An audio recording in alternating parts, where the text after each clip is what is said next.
የምንጠላውን ሁከትና ጩኸት ጭራሽ በምህረቱ አደባባይ ነኝ ላይ ከዘብ ይበቀለባቸዋል። አባ ገሌ መምሬ ገሌ የሚያጠምቁት የት ነው?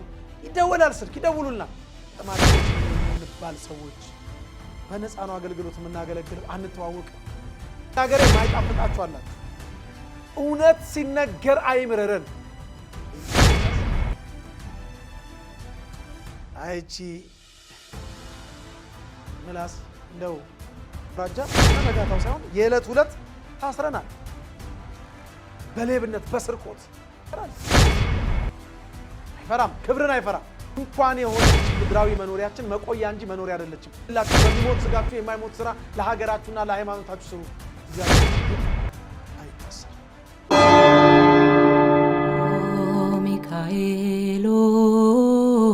ሚካኤሎ መተንበል የበረከት ጥሪ ከተአምረኛው ገዳም ሙት ከተነሳበት፣ ድውያን ከተፈወሱበት፣ ሽባ ከተተረተረበት ታላቁ ገዳም ሙታንሳ ማር ቅዱስ ሚካኤል ጥሪ ቀርቦልናል። ምስራቅ ጎንደር በለሳ ወረዳ ላይ ያለው ሙታንሳው ማር ቅዱስ ሚካኤል ገዳም። በዚህ ገዳም አባቶቻችን ዋጋ ከፍለው ጤዛ ልሰው ድንጋይ ተንተርሰው ግርማ ሌሊቱን ጸባጋንንቱን ታግሰው እየተጋደሉ ይገኛሉ።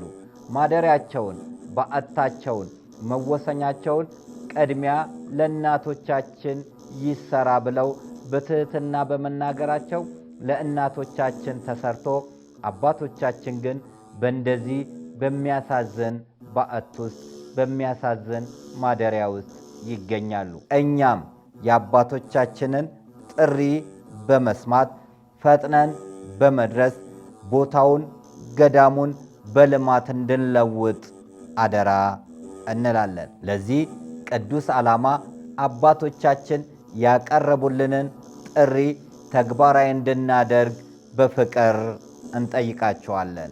ሁላችንም እይታችን ወደ ሙታንሳው ማር ቅዱስ ሚካኤል ገዳም ይሁን። ዞሮ ዞሮ ከቤት ኖሮ ኖሮ ከመሬት አይቀርምና የቤት ኪራይ ያስጨነቃችሁ ዲኤምሲ ሪል ስቴት ታላቅ ስራን ይዞ እየጠበቃችሁ ይገኛል። በተመጣጣኝ ዋጋ በተመቻቸ የባንክ ብድር ዲኤምሲ ሪል ስቴትን ጎራ ብለው ይጎብኙ።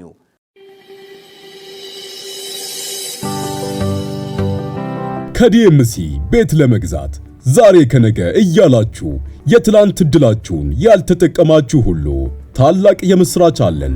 አዎ ምስር ብሉ ለምትሉን ሁሉ የመጨረሻ ብሎክ ለሽያጭ ቀርቧል። ከብሎኮች ሁሉ ፊት ለፊት የከተማና ሂልሳይድ እይታ ያለውን ብሎክ ከባለ 1 እስከ ባለ 4 ክፍል መኝታ ቤቶችን በማይታመን ዋጋ ስናቀርብላችሁ ታላቅ ደስታ ይሰማናል። በካሬ 78000 ብር ጀምሮ የ8% ቅድመ ክፍያና 60% የባንክ አማራጭ ተመቻችቷል። ዲኤምሲ ሪል ስቴት። አዎ አሁን ለነቃ ጊዜው አልረፈደም። ለቡ መብራት ኃይል የሚገኙትን ሳይቶች ከጎበኙ በኋላ ያለ ጥርጥር ደስታዬ እዚህ ይጀምራል ብለው ይቀራሉ። ለበለጠ መረጃ ከታች ባስቀመጥናቸው ስልክ ቁጥሮች ይደውሉ። እርግጥ ነው ደስታው እዚህ ይጀምራል። ይህ አስደሳች ዕድል እንዳያመልጦ ቀድሞ በመምጣት ይመዝገቡ።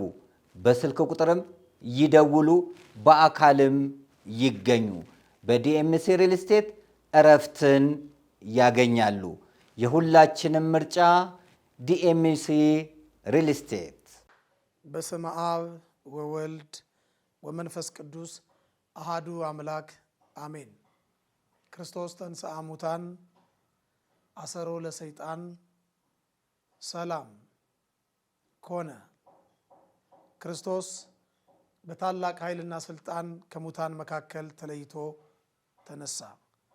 ሰይጣንንም አሰረው፣ አዳምንም ነፃ ወጣው። ሰላም ከእንግዲህ ወዲህ ደስታና ሰላም ሆነ። የእግዚአብሔር ልጆች፣ የድንግል ማርያም ወዳጆች እንደምን ሰነበታችሁ? የአባቶቻችን አምላክ እግዚአብሔር ስሙ ለዘላለም የተመሰገነ ይሁን። የኃጢአታችንን ብዛት የሰውነታችንንም ክፋት ሳይመለከት በደማችን ላይ ጭንቀን የጨመረልን ይህንንም ቅዱስ ቃል እንድናሰማም የፈቀደ የአባቶቻችን የቅዱሳን አምላክ እግዚአብሔር አባታችን አሁንም በድጋሚ ስሙ ለዘላለም የተባረከ ይሁን አሜን። ዛሬ እንደ እግዚአብሔር አምላክ ቅዱስ ፍቃድ በሁለት አበይት ርዕሰ ጉዳዮች ላይ ሐሳብ እንሰጣለን። የመጀመሪያው ሐሳብ የምንሰጠው በቤተ ክርስቲያናችን ውስጥ አንዳንድ እንግዳ የሆነ ስርዓት የሚተክሉ በአታውያን ወይም ባህታውያን ሳይሆኑ የቀበሮ ባህታውያን ሆነው ሳለ ነገር ግን ራሳቸውን እንደ እውነተኛ ባህታውያን በመቁጠር በአውደ ምሕረታችን ላይ ከስርዓተ ቤተ ክርስቲያን ውጪ የሆነ ነገር ሲያደርጉ ስለተመለከትን በዚያ ዙሪያ ትንሽ አስተያየት እንሰጣለን። እንግዲህ አስተያየቱን ከኔ ከመስማታችሁ በፊት በአይናችሁ በአውደ ምሕረቱ በቤተ ክርስቲያናችን የምህረት አደባባይ ላይ ብዙ ሊቃውንተ ቤተ ክርስቲያን አባቶች ካህናት ባሉበት ላይ ባህታውያን ነን የሚሉ ወይም በአታውያን ነን የሚሉ ሰዎች ያደርጉት የነበረውን ነገር ለጥቂት ደቂቃዎች ተመልክተን እንመለስ።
መልካም እንግዲህ እንዳያችሁት ነው።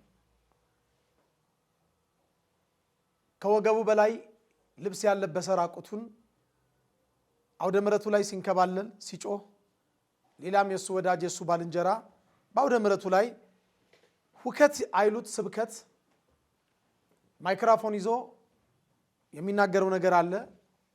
አባቶች ካህናት መቋሚያ ይዘው በትዝብት የሚመለከቱ አሉ፣ በመገረም የሚመለከቱ አሉ።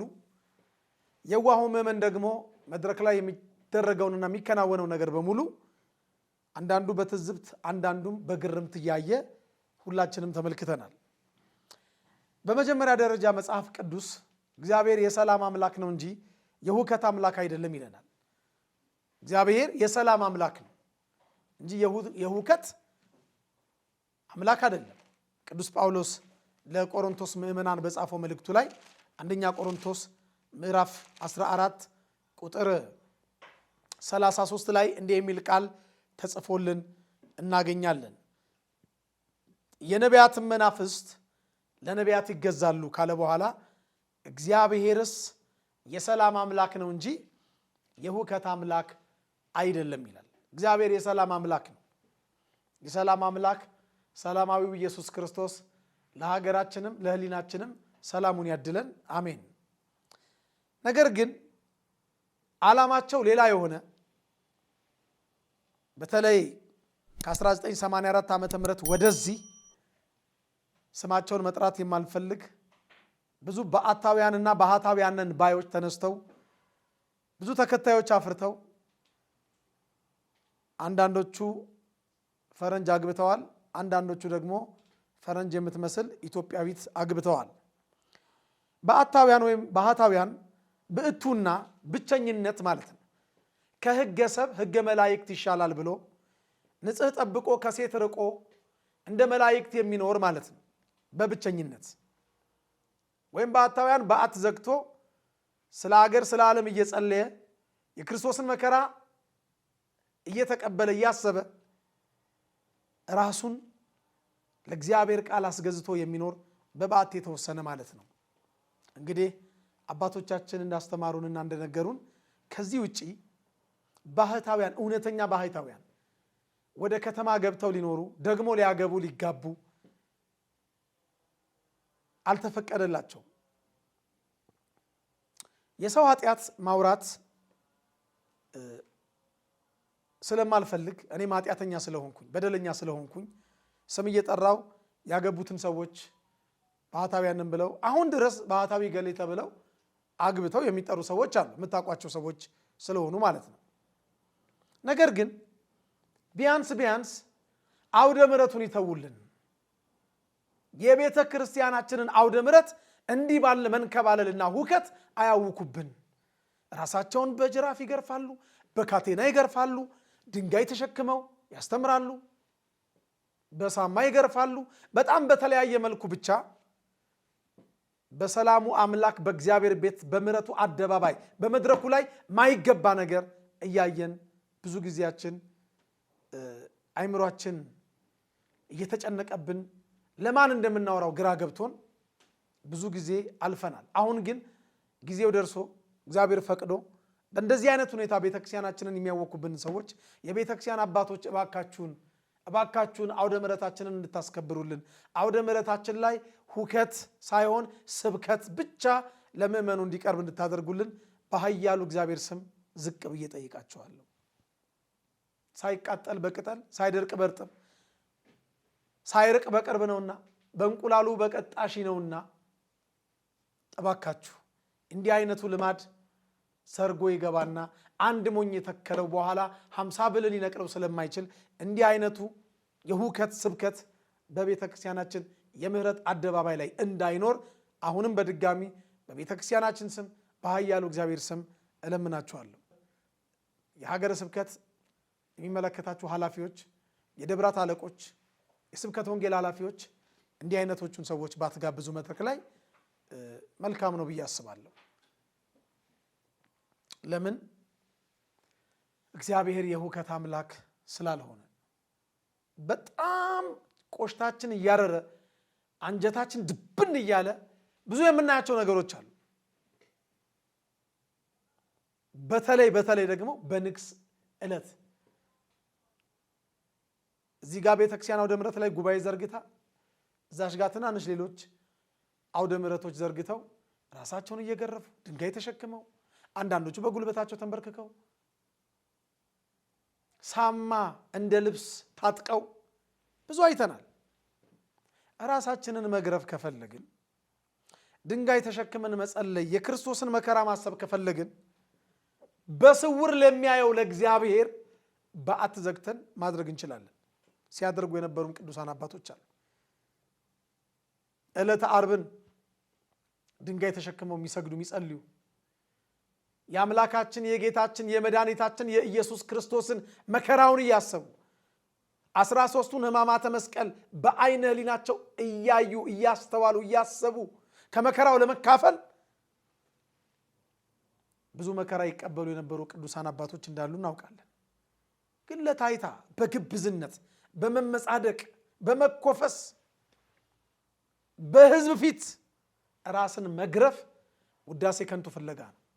በውዳሴ ከንቱ ምክንያት ደግሞ አንዳች አታድርግ ይላል እግዚአብሔር ቃል።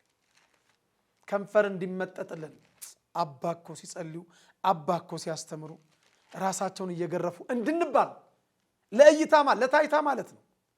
ለውዳሴ ከንቱ ለከንቱ ውዳሴ ካልሆነ በስተቀር ዋጋ ፈልገን ከሆነ በስውር ለሚያየው ለአባታችን እንዲህ ያለውን መከራ እናሳየው። በግልጥ በመንግስቱ በመጣ ጊዜ ያስረክበናል። ፊልጵስዩስ ምዕራፍ 2 ቁጥር 3 ላይ በከንቱ ውዳሴ ምክንያት አንድ እንኳን አታድርጉ ይላል። በከንቱ ውዳሴ ምክንያት ፊልጵስዩስ ምዕራፍ 2 ቁጥር 3 ላይ መመልከት ይቻላል። ባህታውያኑን ግን ብቻ አይደለም፣ ሐሰት የለበሱ የሐሰት አጥማቂያንንም የእግዚአብሔር ቃል ይቃወማቸዋል። በቤተ ክርስቲያን ስራቸውን የሰደዱ ብዙ የሐሰት አጥማቂዎች አሉ። አሁን ይህን ቃል ስናገር የኛው ልጆች የኦርቶዶክስ ተዋህዶ ልጆች የሆናችሁ ይሄ አነጋገሬ ማይጣፍጣችሁ አላችሁ። እውነት ሲነገር አይምረረን። ቤተ ክርስቲያን ስርዓት አላት። የትኛው ሐዋርያ ነው በመቁጠሪያ ራስን ደብድብ በጧፍ ራስን ደብድብ? አንዳንዶቹ ተጠማቂያን ህመምተኞች ለመፈወስ መጥተው ታመው የሚሄዱ አሉ። የሚገርማችሁ በእርግጫ ሁሉ የሚማቱ አይተናል። አይናቸው ላይ በጥፊ የሚማቱ አሉ። አጋንንት እንዴት ነው በጥፊ የሚመታው? የትኛውም ሐዋርያ እንዲህ ያለውን ስርዓት አላሳየንም። በናዝሬቱ በኢየሱስ ክርስቶስ ስም ውጣ ነው ይወጣል። ስሙን ጠርተው አጋንንትን ድል እንዲያደርጉ ስልጣን ሰጥቷቸዋል። ያንን ስልጣን ሲጠቀሙ ያየናቸው ደቀ መዛሙርቱ አሁን በያውደ ምሕረታችን ላይ አጥማቂ ነን የሚሉት ሰዎች እንደሚያደርጉት ግን አይደለም። መከረኛ ቤተክርስቲያን መከራዋ ከውስጥም ከውጭም ሆነባት። ግራ ገባን ወገኖቼ። እስቲ የማቴዎስ ወንጌል ምዕራፍ 10 ቁጥር 8 ጀምሮ ተመልከቱ። እንዲህ ይላል፣ ድውዮችን ፈውሱ ይላል፣ ሙታንንም አውጡ። ከዛ የሚቀጥለውን ቃል በደንብ አስተውላችሁ ስሙኝ። በከንቱ ተቀብላችኋል፣ በከንቱ ስጡ። ያለ ዋጋ ተቀብላችኋል፣ ያለ ዋጋ ስጡ ማለት ነው ጸጋው።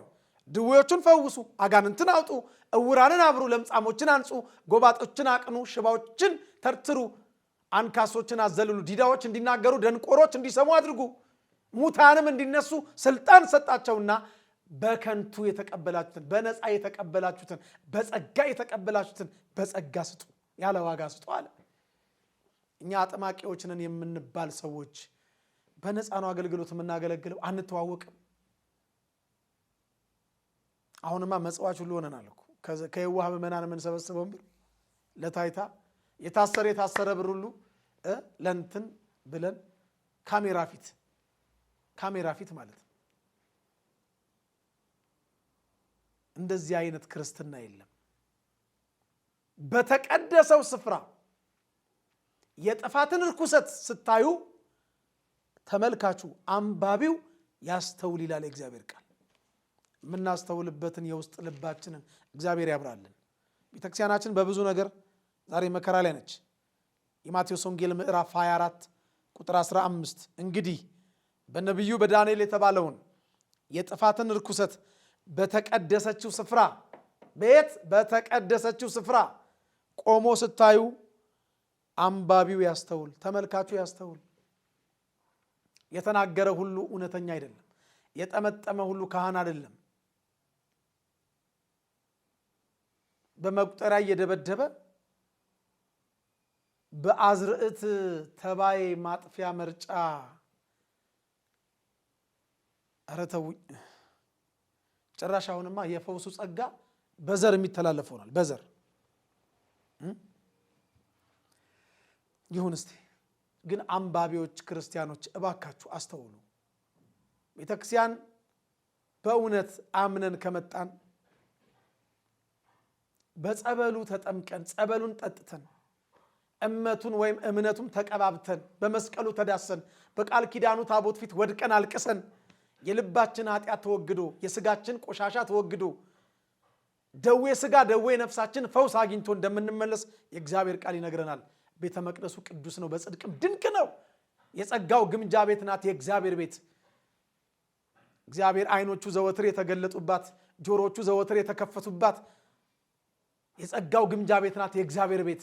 አይኖቻችንን ከሰዎች ላይ እናንሳ። ኑ አምናችሁ እግዚአብሔርን ብላችሁ ኑ። እግዚአብሔር በጸጋው ስጦታ አይጸጸትም። ከቤትህ በረከትን እንጠግባለን ነው የሚለው የእግዚአብሔር ቃል። የዳዊት መዝሙር 64 ቁጥር 4 ላይ ተመልከቱ። ከቤት በረከት እንጠግባለን፣ ቤተ መቅደስ ቅዱስ ነው፣ በጽድቅም ድንቅ ነው። የፈውስ በረከት፣ የደህንነት በረከት፣ የእግዚአብሔርን ቃል በረከት፣ እንቆቅልሻችን ተፈቱ፣ ከህመማችን ድነን፣ ታሪካችን ተለውጦ፣ ነገራችን ተገልብጦ፣ የበሽታችን ቀንበር ተሰብሮ፣ የከበደን የኃጢአትና የበደል ጫንቃችን ላይ የተጫነው የብረት ቀንበር ወድቆ ተሰብሮ በሰላም ሂዱ በሰላም ሂጂ የሚል አምላክና አባት አለን። በመቅደሱ አለ። እግዚአብሔር በተቀደሰ መቅደስ ውስጥ አለ ይላል ቃሉ። እግዚአብሔር በተቀደሰ መቅደስ ውስጥ አለ።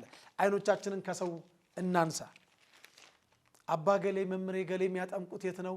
ይደወላል፣ ስልክ ይደውሉልናል። እንደው የት ነው የምናገኛቸው? አይኖቻችሁን ከሰዎች ላይ አንሱ። ትንቢተ ዕንባቆም ምዕራፍ 2 ቁጥር 18 ጀምሮ ተመልከቱ። እግዚአብሔር ግን በተቀደሰ መቅደስ ውስጥ አለ ይላል። በቃ አለ። እግዚአብሔርን ብለን እንምጣ። እመቤታችን ቅድስት ድንግል ማርያምን ብለን እንምጣ። ቅዱሳን መላእክቱን ተስፋ አድርገን፣ ቅዱሳኑን ጻድቃኑን ሰማዕታቱን የተሰጣቸውን ቃል ኪዳን ተስፋ አድርገን እንምጣ። እግዚአብሔርን በአንድም በሌላ ማዳን ይችልበታል።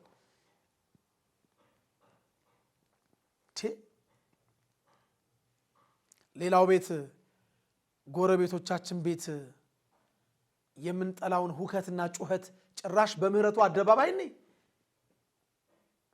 በቃ ማስጮ ነው መጮህ ነው። እግዚአብሔር የቀደሙት የአባቶቻችንን ዘመን ይመልስልን። አሜን። ዛሬ ብዙ በቤተ ክርስቲያን የሚቀልዱ አይናቸው ላይ ገንዘብ የበቀለባቸው አሉ። እግዚአብሔር አይኖቻቸው ላይ የበቀለውን የገንዘብ ፍቅር ይንቀልላቸው። በገንዘቡ ፍቅር እንደው ምትክ መስቀሉን ይትከልብን። አሜን። ደብሩ እንዲታወቅ ብለን ሰው ይመጣል ብለን አጥማቂ ገሌን ምን ጋብዝ አለቆች አለ። እሳቸው ከመጡ ደብሩ ይተዋወቃል።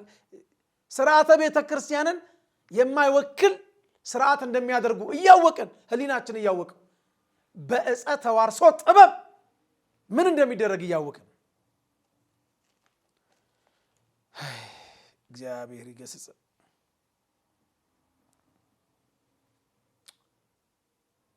ከጉልበቷ ላይ ቧጠህ ጡቷ ላይ ቧጠህ ግንባሯ ላይ አስሬሃለሁ። ሰይጣን እንዲህ ሲቆላመጥ አይተነው አናውቅም። እንደው ሰይጣንንስ ማባበል ያስፈልጋል? ውጣ ነው በቃ። ጸጋው እውነተኛ ከመንፈስ ቅዱስ ከሆነ ማለት ነው። ግን መንፈስን ሁሉ አትመኑ፣ መናፍስት ከወዴት እንደሆነ ግን መርምሩ ይላል እግዚአብሔር ቃል። መርምሩ፣ ሁሉን ፈትኑ፣ መርምሩ፣ ከወንጌል ጋር አነጻጽሩ፣ መልካም የሆነውን ደግሞ ያዙ። ቅዱስ ጳውሎስ ለተሰሎንቄ ምእመናን በጻፈው መልእክቱ ላይ አንደኛ ተሰሎንቄ ምዕራፍ 5 ቁጥር 19 ጀምሮ ላንብበው። መንፈስን አታጥፉ፣ ትንቢትን አትናቁ፣ ሁሉን ግን ፈትኑ፣ መልካሙንም ያዙ፣ ከማናቸውም አይነት ክፉ ነገር ደግሞ ራቁ ይላል። ሁሉን መፈተን ያስፈልጋል። ያለ ስርዓት የሚሄዱትን ደግሞ መገሰጽ አለብን። አሁን እንዲህ ስንናገር ምን አገባ አንተ ማን ሆነ ነው? ያው ኮሜንቱን አነቡ የለ በኋላ በቃ እባካችሁ የህይወታችን መመሪያ ይሄ መጽሐፍ ቅዱስ ነው። እደግመዋለሁ። ከመጽሐፍ ቅዱሱ አስተምህሮት ጋር የሚጋጭ ነገር የቤተ ክርስቲያናችን አይደለም። አከተመ። ደግሞ ያለ ስርዓት የሚሄዱትን ገስጿቸው ይላል። ገስጿቸው ቃሉ ነው የሚለው። አነባዋለሁ። አንደኛ ተሰሎንቄ ምዕራፍ 5 ቁጥር 14 እርስ በርሳችሁ በሰላም ሁኑ፣ ወንድሞች ሆይ እንመክራችኋለን። ያለ ስርዓት የሚሄዱትን ገስጿቸው፣ ድፍረት የሌላቸውን አጽኗቸው ይላል። ይበቃኛል። ሁለተኛው ርዕሰ ጉዳይ ደግሞ ሰሞኑን እንግዲህ አስቀድመን በደረጀ ዘወይንዬ ዩቲዩብ ላይ እንደተናገር ነው መስከረምና እንግዲህ ሚያዝያ አካባቢ መስከረም አካባቢ ለጥቅምቱ ሲኖዶስ ሚያዝያ ደግሞ አካባቢ ለግንቦቱ ሲኖዶስ ረክበ ካህናት ስብሰባ ቀረብ ሲል አገልጋዮችን ማሰር የተለመደ ሆኗል። አገልጋዮችን ማሰር ይቻላል። አሳሪዎች ወንጌልን ግን ማሰር አይቻልም። እውነትን ግን ማሰር አይቻልም። እኔን ማሰር ይቻላል። ያው ጨለማ ቤት ወደፊት ይጠብቀኛልን ብዬ አስባለሁ። የወርቅ ጫማ ተጫምቶ የአበባ ምንጣፍ ተነጥፎልን አልጋ ባልጋ በሆነ ጉዞ መንግስቱን እንወርሳለን ብለን ተስፋ እናደርግ። መከራ አለ። በርጥቡ እንጨት እንደዚያ ከጨከኑ በእኛ በደረቅነውማ የቱን ያህል እንደምትጨክኑ አስቀድሞ ተጽፏል። ደግሞ ወደ እግዚአብሔር መንግስት በብዙ መከራና ፈተና እንገባ ዘንድ ያስፈልገናል ይላል የሐዋርያት ሥራ ምዕራፍ 14 ቁጥር 21 ጀምሮ ይላል። የሐዋርያት ሥራ ምዕራፍ 14 ቁጥር 21 ጀምሮ እኔ ቁጥር 22 ላይ መለከተዋል። ወደ እግዚአብሔር መንግስት በብዙ መከራ እንገባ ዘንድ ያስፈልገናል። ስለዚህ መከራው ግድ ነው። ያመን ነው መከራ ጭምር ልንቀበል እንደሆነ አስቀድሞ ተነግሮናል። መከራ አለብን፣ መከራ አለብን፣ ስቃይ አለብን። ፍለጋውን እንድንከተል አስቀድሞ እሱ ታስሯል። እሱ አስቀድሞ መከራ ተቀብሏል። እውነተኞቹ የክርስቶስ ደቀ መዛሙርት መከራ ተቀብለዋል። እስከ ዓለም ፍጻሜ እስከ ዕለተ ምጽአት ድረስ እውነተኞቹ ክርስቲያኖች መከራ ይጠብቃቸዋል። መከራ አለ። ምናልባት አሁን ይህን ስናገር አይቺ ምላስ አይቺ ምላስ እንደው አሁን እስር አይደለም ጥፊ ቢመጣበት እኮ አሁን የተናገረውን አይደግምም የሚል ሰው አለ። አይ ይሁን እስቲ ልባችንን እግዚአብሔር ብቻ ያውቀዋል። ምንም መደንፋት መፎከር አይደለም። መጽሐፉ የሚለው ያለ መከራ ጸጋ የለም፣ ያለ ፈተና ዋጋ የለም። ወርቅ ወርቅነቱ የሚታወቀው እሳት ውስጥ ገብቶ ነጥሮ ተፈትኖ ሲወጣ ነው ያኔ ወርቅ የሚባለው። አለበለዚያማ እንደማንም ድንጋይ እኮ ወርቅም ጭቃ ውስጥ ተቀብሮ የሚገኝ ድንጋይ ነው። የከበረ ድንጋይ ግን የሚባለው በእሳት ተፈትኖ ነው። ክርስቲያን ማለት የክርስቶስ ተከታይ ማለት ነው። ክርስቲያን ነኝ ብሎ አንድ ሰው አፉን ሞልቶ እንዲናገር መከራ በስሙ በክርስቶስ ኢየሱስ ሲመጣ መሰቀቅ የለበትም፣ መፍራት የለበትም። ለክብር ስለሆነ ለውርደት አይደለም። ልጅ እያለን እኮ ሰርቀንም ታስረናል። ልጆች እያለን ገና በትንሽ እድሜያችን ኧረ ዛሬ ተፈተንም ዛሬ ታስረናል። እግዚአብሔር የትናንትናና የትናንትና ወዲያ ታሪካችንን ያውቀዋል።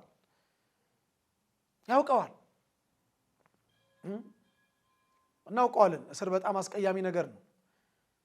ቦሌ አውራጃ ዛሬ በዋስ ተፈተን፣ የካ አውራጃ በነጋታው ሳይሆን የዕለት ሁለት ታስረናል። በሌብነት በስርቆት ታስረናል። ገና በልጅነታችን እኮ መታሰሩን ታሰርክ ነገ ትፈታለህ፣ ወዳጅ ጠላትን ትለይበታለህ ብለን እናውቃለን። ድሮ ልጅ እያለን ካደግንም በኋላ እስር ቤት ምን ማለት እንደሆነ እናውቃለን። አሁን ይሄ እስር ቤት ምድራዊው መፈታት አለበት። አዎ ወይ በዋስ እንፈታ ይሆናል፣ ወይ አለመፈታትም ይኖራል፣ መበስበስም ይኖራል። እግዚአብሔር ከሰማያዊው ከዘላለማዊው እስር ቤት እኔንም እናንተንም እንዲያደነን የእሱ ቅዱስ ፈቃድ ይሁንልን። እኛ እኮ ምድራዊውን እስር ቤት የማንፈራው ሰማያዊውን እስር ቤት ስለምናውቀው ነው። እሳቱ ማይጠፋበት እስር ቤት፣ ጨለማው ማይገፋበት እስር ቤት፣ ትሎቹ ማይሞቱበት እስር ቤት፣ ከዘላለም እስከ ዘላለም ስቃይ ያለበት እስር ቤት ስላለ ነው ምድራዊውን እስር ሳይፈሩ አባቶቻችን እውነተኞቹ ታሰሩ። ዛሬም የአባቶቻችን ልጆች በጀረጃጅሞቹ ሰዎች አማካኝነት፣ በባለጠጎቹ ሰዎች አማካኝነት እነ መምህር ታደሰ ወርቁ ታስረዋል። ሌሎችም ታስረዋል። ማን ያልታሰራል? ከመምህር ምረታብ ጀምሮ እንናገር። በቲክቶክ በዩቲዩብ የቤተ ክርስቲያንን ሕልውና ለማስጠበቅ የእግዚአብሔርን ቃል መሰረት አድርገው ይናገሩ የነበሩ ሰዎች እኮ ብዙዎቹ ታስረዋል። ይቀጥላል። ሞኞች አይደለንም። እንደሚቀጥል እናውቃለን። ታስረን ብንፈታም ታስረን ባንፈታም ምንም ቢመጣ ማለት ምንም ቢመጣ በፊቱ የቆምኩት ያው እግዚአብሔር ምስክሬ ነው። ስለሌላ ከሆነ ፈራለሁ። አሁን በመታሰር የሚጎዱብኛል፣ በእኔ ምክንያት የሚኖሩ ሰዎች ይጎዱብኛል። ስለ እግዚአብሔር ቃል ግን ከሆነ ለክብር ስለሆነ ሰው እንዴት ክብርን ይፈራል? ክብርን ይፈራል? አይፈራም። ክብርን አይፈራም። እግዚአብሔር አምላካችን ብቻ ሰርቀን አንታሰር፣ ዋሽተን አንታሰር፣ ዘርፈን ወንጀል ሰርተን አንታሰር እንጂ ለስሙማ መስክረን የእግዚአብሔር ቃል አይታሰርም እኛ ብንታሰር ብለን መስክረን ግን የሚመጣውን በጸጋ ለመቀበል በፊቱም ቆመው ያው እግዚአብሔር ምስክሬ ነው። አንሰቀቀው፣ መከራውን አንሰቀቅ። ላንብብላችሁ።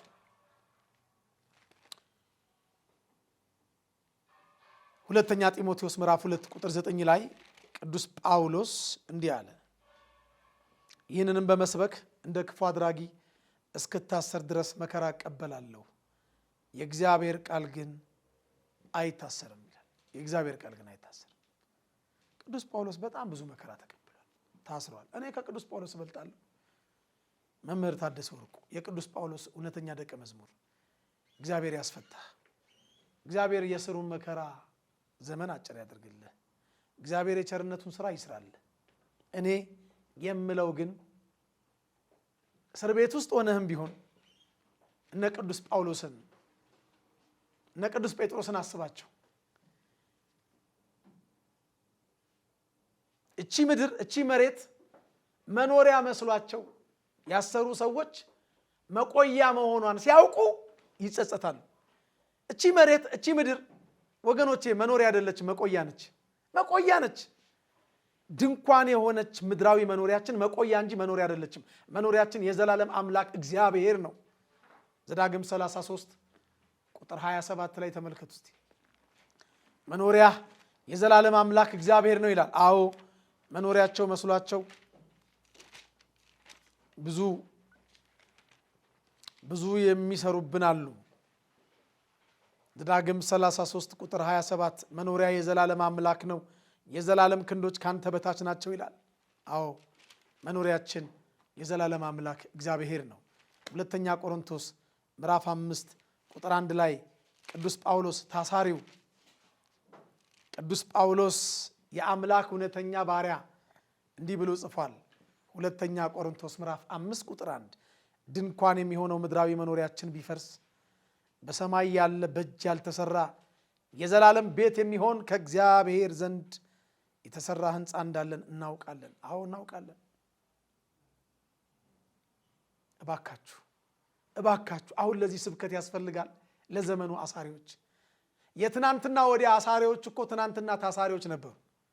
የትናንትናዎቹ ደግሞ አሳሪዎቹ ዛሬ ታሳሪዎች ሆነው አይተናቸዋል። የዛሬዎቹ ደግሞ አሳሪዎች ነገ ምን እንደምትሆኑ ስለማታውቁ እባካችሁ ቢያንስ የቤተ ክርስቲያኒቷን ልጆች እጃችሁን ጭናችሁ ከማሰር በሕያው እግዚአብሔር ስም እንድትታቀቡ እንለምናችኋለን። መከራችንን አታጽኑብን። እናንተም ሃይማኖት አላችሁ፣ እናንተም እግዚአብሔር አላችሁ፣ እናንተም ነፍስ አላችሁ። ግዴላችሁም ሰማይን የሚያክል ዳገት አለባችሁ። ግዴላችሁም መቃብርን የሚያክል ቁልቁለት አለባችሁ። ግዴላችሁም በሚሞት ስጋችሁ የማይሞት ስራ ለሀገራችሁና ለሃይማኖታችሁ ስሩ። እንደ ቦይ ውሃ ማንም በቀደደልን አንፍሰስ። ባለጠጎቹ እንዳሳሰሩት እናውቃለን። ከመምህር ኢዮብ ይመኑ ጋራ በፍኖተ ጽድቅ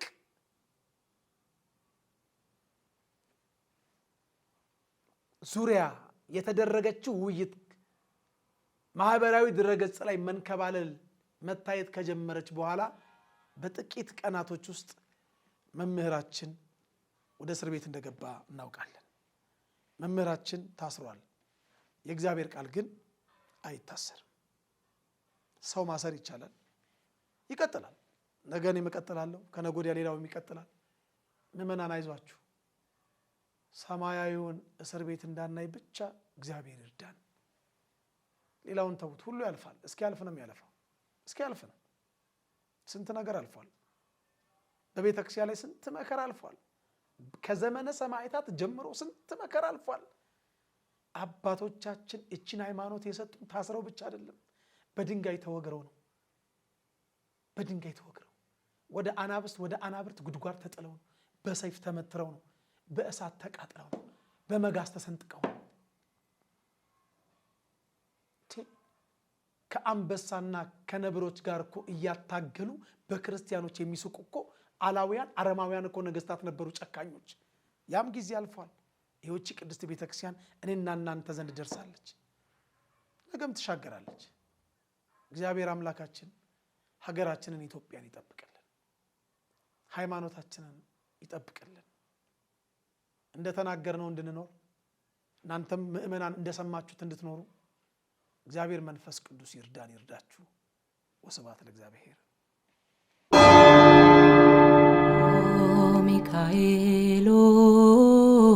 ሚካኤሎ መተንበል የበረከት ጥሪ ከተአምረኛው ገዳም ሙት ከተነሳበት፣ ድውያን ከተፈወሱበት፣ ሽባ ከተተረተረበት ታላቁ ገዳም ሙታንሳ ማር ቅዱስ ሚካኤል ጥሪ ቀርቦልናል። ምስራቅ ጎንደር በለሳ ወረዳ ላይ ያለው ሙታንሳው ማር ቅዱስ ሚካኤል ገዳም። በዚህ ገዳም አባቶቻችን ዋጋ ከፍለው ጤዛ ልሰው ድንጋይ ተንተርሰው ግርማ ሌሊቱን ጸባጋንንቱን ታግሰው እየተጋደሉ ይገኛሉ። ማደሪያቸውን፣ በዓታቸውን፣ መወሰኛቸውን ቅድሚያ ለእናቶቻችን ይሰራ ብለው በትህትና በመናገራቸው ለእናቶቻችን ተሰርቶ አባቶቻችን ግን በእንደዚህ በሚያሳዝን በዓት ውስጥ በሚያሳዝን ማደሪያ ውስጥ ይገኛሉ። እኛም የአባቶቻችንን ጥሪ በመስማት ፈጥነን በመድረስ ቦታውን ገዳሙን በልማት እንድንለውጥ አደራ እንላለን። ለዚህ ቅዱስ ዓላማ አባቶቻችን ያቀረቡልንን ጥሪ ተግባራዊ እንድናደርግ በፍቅር እንጠይቃቸዋለን። ሁላችንም እይታችን ወደ ሙታንሳው ማር ቅዱስ ሚካኤል ገዳም ይሁን። እኛ በትላንትናና በነገ መካከል ያለን ዛሬ ነን። ዛሬ ላይ ሆነን ነገን በበጎ ነገር እንገንባ። ነገ አዲስ ቀን ነው፣ ቀኑም ደግሞ ደስ ይላል። ደረጀ ዘወይንዬ ሚዲያ ኢትዮጵያዊ ማንነት